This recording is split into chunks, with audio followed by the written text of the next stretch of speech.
What's that YouTube is waiting things on back before we get to it. Make sure you like, comment, subscribe, make sure you always watch the video. Police are at the Morning Tree Park apartment complex after reports of a dead body in the area. Lying next to the dumpster is a body with multiple stab wounds so brutally beaten that it's nearly unrecognizable. You have a good face shot of the guy? Not a good face shot. It's like this. That's why I was associated. Officers immediately suspected that one of the tenants. Oh, that'd be crazy how people can just take somebody's life either over nothing or absolutely nothing, meaning like you don't even know this person. In the complex was the killer, but they would be horribly wrong. There was like blood all over the ground by the dumpster, and that his head looked like a smashed watermelon. Beat the f out of him and then stabbed him in the butt. That's when he started getting him. He hit him a couple of times and then stomped him a couple of times. A violent, unpredictable teen killer was on the loose, and police needed to find. Yeah, that's why we said like a little off subject, but like when it comes out to the robots things, like our bodies are just bags of flesh. A few heavy stomps, you can crush somebody, and they want to make things that will take a lot of force to dismantle. Find him before he murders again. Step out of the apartment now. You are surrounded. Doors open. Police department!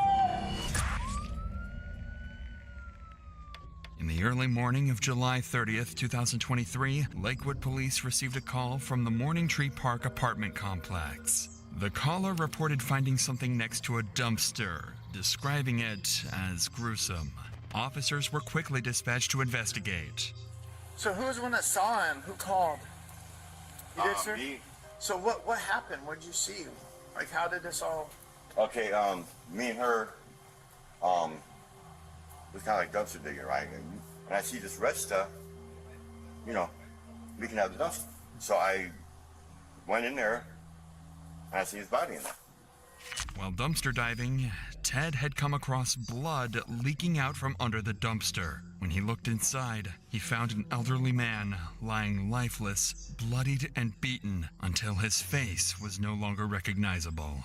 Officers now needed to identify both the victim and the person responsible. Fortunately, there was someone at the complex who could help them with the former. So... I see his blood. I'm looking at the title, bro. It says 17. So I'm just trying to figure out if you might... Sounds like that he's one of your residents. I can look. This is Ryan, the apartment complex manager, and he's going to be vital in finding out who the victim actually is.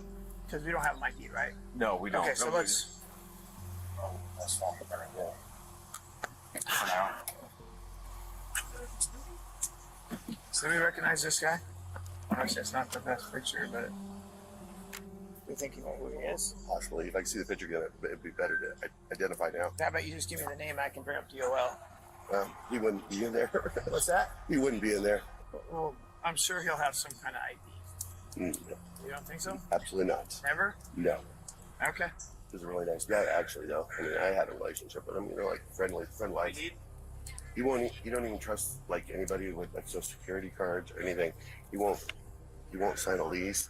So he'd probably be about 63, 65, somewhere in there. He's partially African American, but he's really light skinned. Skinny, tall. Yes. Skinny. Yeah. Yeah, that could be Leonard. What's his last name? And we're working on that right now. Well, they're turning their computers on right now, right? You want to come with me? I can just give you a key. I'll give you a ride over there and ride back if you want. No.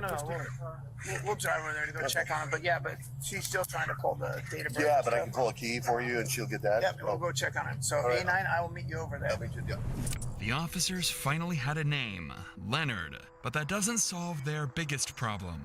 Yeah, because this sounds like somebody who doesn't even want to be bothered with nobody. So how did this person end up doing something to them?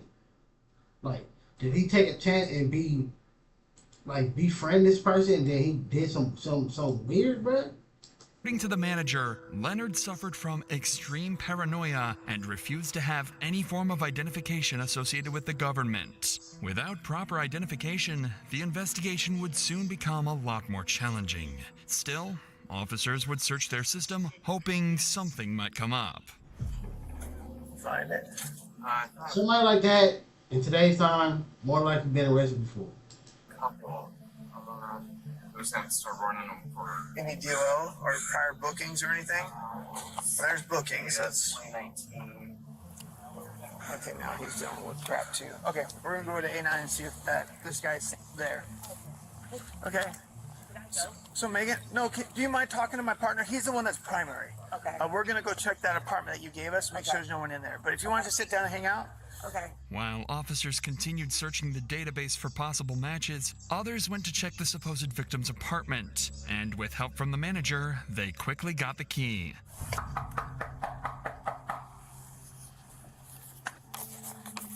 Leonard, Lakewood Police, we just need to know that you're okay. If you want to, we'll just announce for Leonard. Yep. I could yell for him. Okay. Go ahead. Hey, Leonard. Leonard. If you're in here, let us know. After a quick look around the apartment, Leonard was nowhere to be found. At the same time, officers had just matched the victim's face to Leonard's image using police database. So there was no doubt now. The victim was 64-year-old Leonard Williams. Neighbors and staff described Leonard as a friendly and compassionate person. Although he often kept to himself, he was known to be extremely kind to fellow residents. But the investigation was far from over. Officers still had to determine who was behind the brutal attack and why. Back at the scene, That's sad, bro. 64, kind to everybody, stick to themselves. Just don't want to deal with the government shit. one officer had discovered some crucial evidence that would bring the police one step closer to the killer. Okay, so if you walk that way, and actually, obviously it's dark at that hour, but if you walk that route that you just said, and somebody happened to shine their lights into the dumpster area, you would see him laying there. Was there any trash outside of the dumpster area, the path that you guys would have walked? This officer just picked up on something crucial. The area around the dumpster was extremely messy, and blood was leaking from it. Any person would have easily spotted that, let alone an officer. Turns out, just 12 hours earlier, police had been dispatched to that same apartment complex on a noise disturbance complaint. The call was made around 8 p.m., and the responding officer's dash cam shows him returning to his vehicle by walking through the side path. The exact one that leads up to the dumpster where Leonard was found. The officer didn't notice any leaking blood or hear suspicious commotion, which means that whatever had occurred had happened after the officer left. From this, the timeline of the murder was vastly narrowed. But more importantly, the disturbance call that the officer responded to had been made about a group of teenagers from the apartment complex unit J54. According to the manager, this group was well known for partying several days of the week and not paying their rent on time.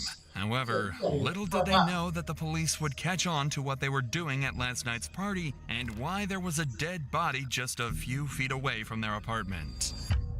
As this was the only lead that police had, a search warrant for Unit J54 was issued, and officers quickly arrived at the residence looking for any signs of foul play. Get the manager in the room. Oh, here we go. Hey, Granny, Lakewood Police. Anybody else inside here with you? Big fine, let's get over here for a second, okay? Who's all in here with you? Just me and two people. Where are they at? I don't really know. What are their names? Jaden. Jaden and who? Jaden and Ty. Jaden and Ty, come on out. What up? Ty, come on out, Lakewood Police. Where's he at? It was to the corner store. What's that? He went to the corner store. You went to the corner store? When officers arrived, Alina and Jaden were found inside the apartment. One of the teens, named Ty, seemed to have fled when officers arrived and was nowhere to be found in the unit. His friends claimed he went to the corner store to buy some snacks, but officers would soon discover that was a complete lie. For now, though, officers decided to interview the group, unaware one of them was about to confess to the gruesome details of Leonard's murder. But before we continue, Why though, bro? Like, this man probably would have helped you. Y'all need to pay y'all rent. They probably could have asked him, hey, can you loan us $100 or something? life can change in an instant. That's what happened in November 2021, when a father of two was tragically shot and killed while attending a pop-up party held at an Orlando business complex that lacked proper security. His grieving family needed help fighting for a cameo. Marvin, your family, they for a third taking down and back to the expecting nation. Officers were about to interview the teens who remained in the apartment, suspecting they know more than they've let on. Okay. Yep. Do you know why we're here? Yeah. Well, you're not. So I'll make it clear to you. You're not in trouble right now, but you're a witness to something, and so we need to talk about that. Okay? I wasn't. I got video. You can say I was a witness, and I understand, but when I heard what he did, I did not walk down the stairs for a reason. What did you hear that he did? I heard that he beat up this dude for really no reason. He said that the homeless guy stepped to him, or the homeless guy asked for a cigarette or How well do you know him? Chubbs. Yeah. I've known him for like a month. So, did you know what happened here the other night? He was told, like, he came in and told him. That's, he don't care. Yeah, what happened? Tell me a little bit about it. Chubbs had a little incident.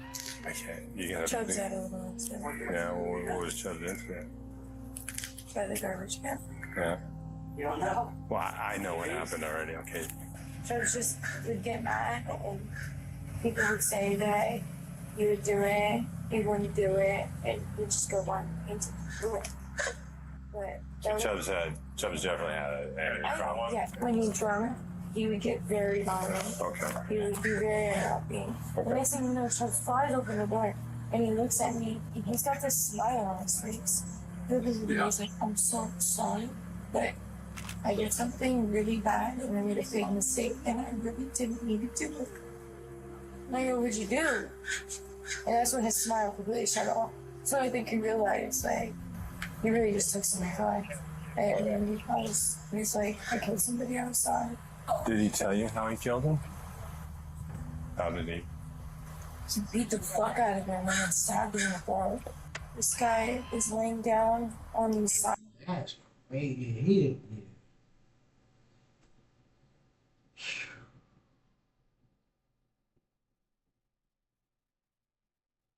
Man. And that's somebody they met a month ago, bro. Y'all lucky he didn't unalive your whole house. Out of his face. Mm-hmm. All you see is him, Chubbs is like down on the ground recording him, and then just starts kicking him like it's a joke. With these two new crucial statements, police now had two suspects at large, Chubbs and Ty, with their primary focus being on 17-year-old Brody Chubbs Brownell. According to Alina, Brody had 2 bottles of tequila and was also high on marijuana the previous night. To make matters worse, he had a reputation for getting violent when drunk. Like that, then they're like, oh, see, look, he was high on marijuana. This infused what he wanted to do, and no, it was the liquor. It was the liquor. Drunk. At some point, he briefly stepped outside the apartment and happened to cross paths with Leonard in the parking lot. Leonard may have confronted him about the loud music, or, given his paranoia, he might have simply been talking to himself. Either way, Brody likely saw him as an easy target, and Leonard became the victim of his violent outburst. Alina was also the first to mention something even more disturbing. Brody had recorded the entire thing on Snapchat. He filmed himself beating and stabbing Leonard to death, then sent the video to friends at the party. Yeah, that's wild. That's crazy. Condolences to Leonard, bro. With Brody as their prime suspect, officers remained on high alert, going so far as to request air support in search for him. In the meantime, police were notified about a male who was running around the Morning Tree complex. He was identified to be Trey Crystal, or Ty, the one who fled from Alina's apartment when the officers had arrived with the search warrant. Shortly after confirming his identity, he agreed to speak with detectives. Detectives needed to determine whether Ty had played any role in the murder, and if he knew where Brody was hiding. Just tell me a story. Just take me from the beginning to the end. What happened that night? Yeah, he ended up really drunk, and then he was like trying to fight everyone at the party, but no one would fight him because either they would win and then he was like backing down or stuff like that. Okay. So he couldn't fight anyone there, and so he went outside all mad. And then there was this homeless dude or whoever it was walking by, and then he was like, "Oh, keep stepping, keep walking." And then the homeless dude was like, "All right," and then he was like just walking away. And then Chubbs just started getting mad and then just like ran up on him and punched him. And then he just started stomping on him.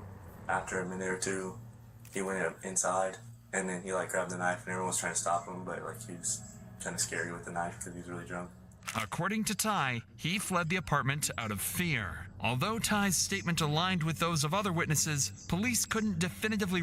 That's crazy, bro. You trying to fight your homies or your friends. Nobody want to do it, or the one that do want to do it, you backing down. Because you said you backing down. But you going to go pick on somebody. That's sad, dog. Picking on somebody who, old man. Mind his business, bro. Rule him out due to his suspicious behavior.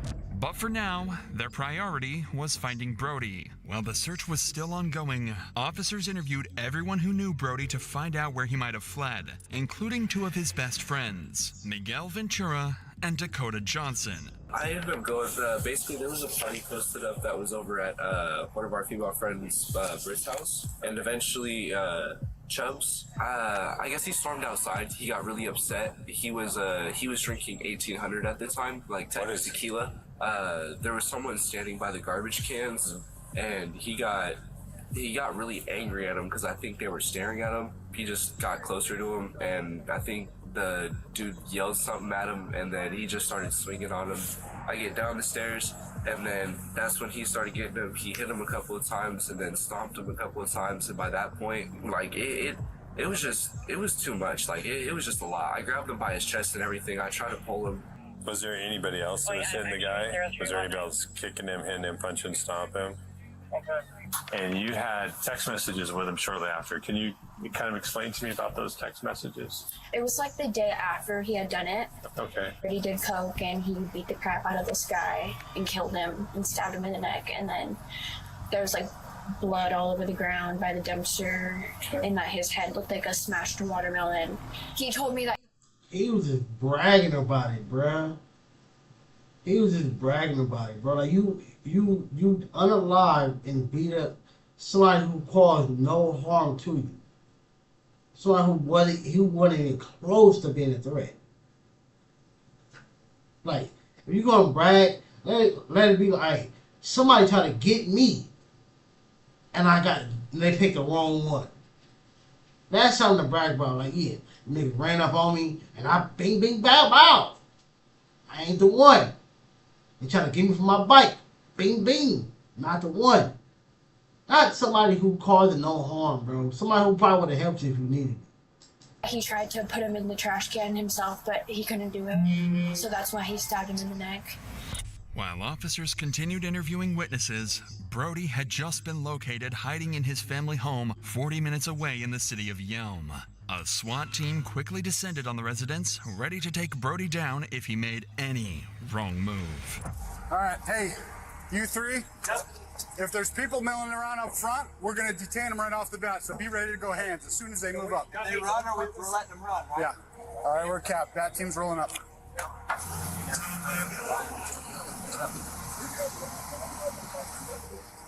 Male in the stairwell. Dom, it's this first entryway right here on the right. Hey, move up. Move up. I want to be able to see that door. Hey, let's bring it back here. No sense in standing out there. No sense in standing out there. There we go. All right, I got hands on her. Okay. You got cuffs? Yep. Okay. All right. All right, step this way. Just keep your hands up. I want you to set your phone and your drink on that little concrete barrier right there. You need a set? Now I want you to step out to me. Come on. Put your hands on your head, flip around, face the building. Okay. We're good for Keep right walking now. down. We're just detaining one more. Hey, come down. Set it down right there. Now put your hands on top of your head. I remember being caught in a situation like this, bruh. I was in my where I used to live at. I'm in a stairway. Me and my homie, we're chiefing up. All I just hear is like some loud, heavy steps, like boom, boom, boom, and like some keys jingling. I'm like, what the hell is that? So when I see it, I see a bald head and I see a green shirt. Shit, it wasn't it was no, the sheriff's uniform, but it was a green shirt.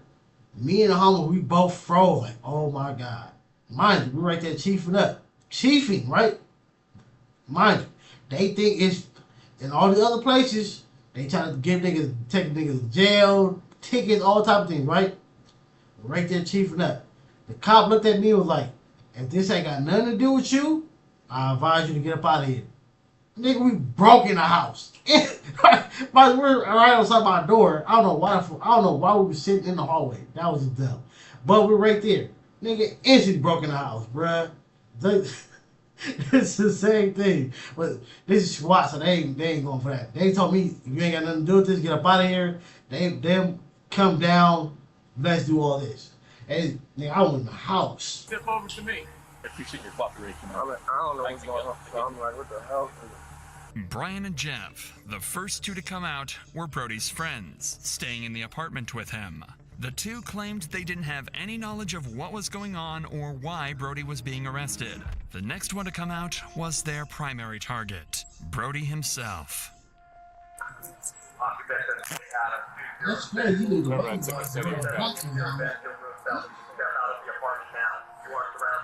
You You guys can even hang here. We're just going to send an entry team up. Just want eyes on them. Okay. Hey, Jay, just for your knowledge, cell phone and Sprite belong to white t-shirt. Cell phone and what he was holding, black t-shirt. Okay. All right. Good? Kevin, what we got? Ryan, Casas, Mike, and I are going to move up. You guys hold the windows. Hey, that's primary on Yep. Primary right there. All right, black shirt. Start walking this way. Start walking this way. Keep walking, keep walking, keep walking. Here, walk to me.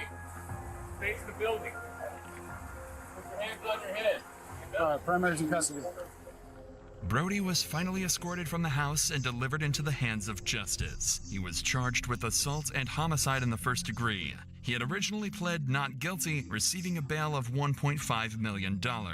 Neither Ty nor anyone else at the party was charged, as the Snapchat video clearly shows that Brody acted alone, consistent with witness statements. Although the exact motive for the murder remains unclear, Brody's extreme intoxication and well-documented issues with aggression led to the tragic death of a kind and gentle person. Following his initial hearing, Brody returned to court and changed his plea to guilty. He received the maximum sentence of 25 years in prison. Make sure like, comment,